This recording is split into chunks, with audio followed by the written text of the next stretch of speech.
Hi guys, this is our first video on this channel and today we are going to make pasta a pomodorino fresco, or as we call it in English, pasta with fresh tomatoes. Now, to make one of Italy's most famous and important dishes, you need these ingredients. You need pasta and tomatoes. Now, for the tomato sauce, you're going to need oil, sugar, basil leaves, salt, chili pepper and garlic. So, the first thing that we're going to do is putting cold water into a large pot. After this, we're going to place it onto a stove and then turn it on. Now, we're going to wait a bit, or at least until the water boils. Now, let's go make the tomato sauce. Now, we're going to cut our red and orange tomatoes. You can use actually any type of tomatoes. The thing that you want, however, is for them to be as small as a cherry or smaller than them.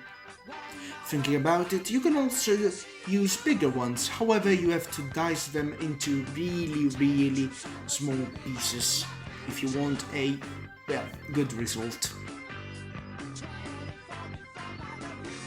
Now, before making our pasta, we're just going to scoop up our tomatoes real quick and put them in our white bowl. Now, after finishing cutting our tomatoes in half, we're going to pass to our chili pepper. Remove the stem of the plant, then cut it in half. Remember to always have a sharp knife, or it would be a bit difficult. Now, after cutting it, try removing as many seeds as possible, as having one in your mouth wouldn't be very pleasant. Now, after removing them, just cut the plant in a way which you prefer. Frankly, I'm used to cutting it in long narrow stripes. They are really pretty, and putting them into a plate is very satisfying.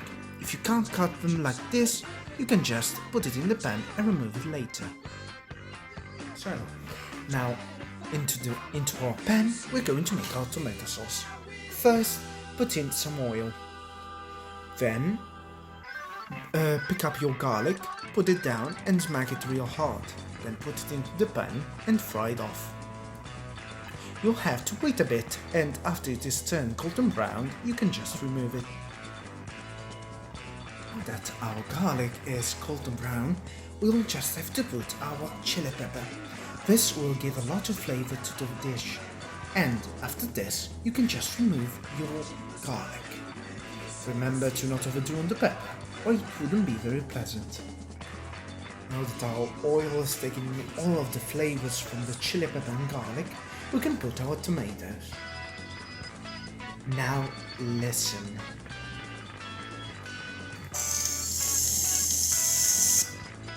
This sound is when you know you have done a good job. Those gorgeous flavors, the amazing color, this really makes the plate amazing. After taking off the garlic, put some basil leaves in it. Then, to have a better texture, add salt. And to contrast the high acidity of the tomato, you can also put some sugar inside it. Even though we didn't do it, you can also add some pepper, as it enhances the flavor.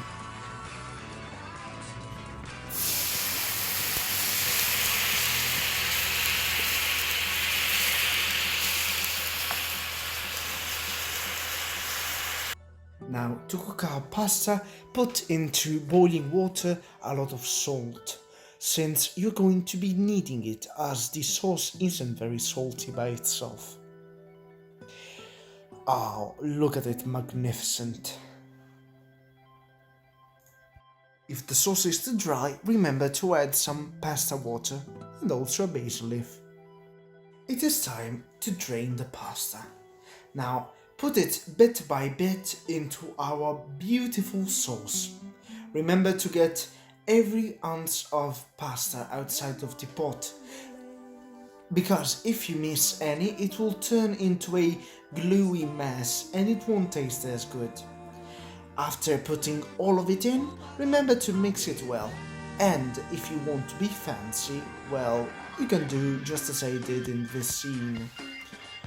Mix it well, and then you can, well, make it jump.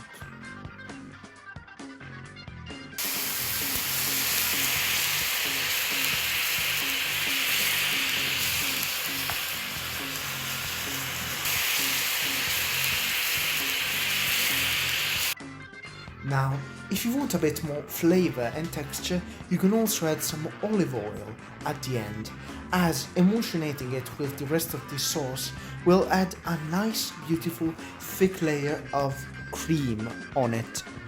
Now, to plate our beautiful pasta, just roll it with a fork and a spoon into a cone-like shape.